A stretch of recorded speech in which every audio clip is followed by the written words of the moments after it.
When installing a Soundtraxx sound decoder into an exact rail ARMN Reefer, the first step is to remove the roof of the car. Super glue 4K decoupler springs to the top of the truck frames, and solder the power pickup leads to them. Next, drill 4 holes in the bottom of the car for the power leads to pass through. Remove the reefer unit from the end of the car, and drill holes in the base for the sound to pass through. Where the reefer unit mounts on the end of the car, drill holes for the sound to pass from the speaker. Solder the decoder's red and black wires to the power pickup leads. Solder the purple leads to the speaker. Glue the speaker to the car end. Since these cars present a big white canvas for taggers, we need to add some graffiti.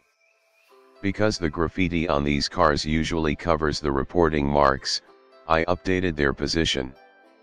To remove the reporting marks on the car, I used a piece of paper towel soaked with Solvacet over the lettering.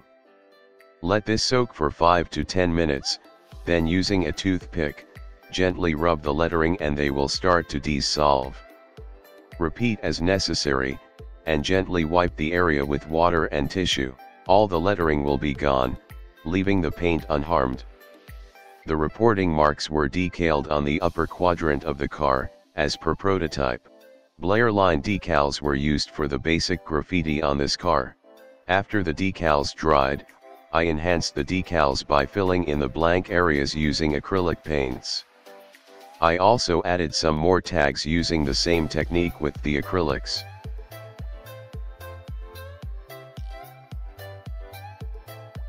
When the paints were dried, a spray of dull coat was given to the car to seal everything before weathering. Light weathering was added to the car, using a water-based gouache and weathering powders. At this time the reefer car was ready for the layout. Let's check it out.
If you like these videos, please consider subscribing, it's free. Thanks for watching, and don't forget to follow me on Instagram at CR4114HO, to see more content between videos.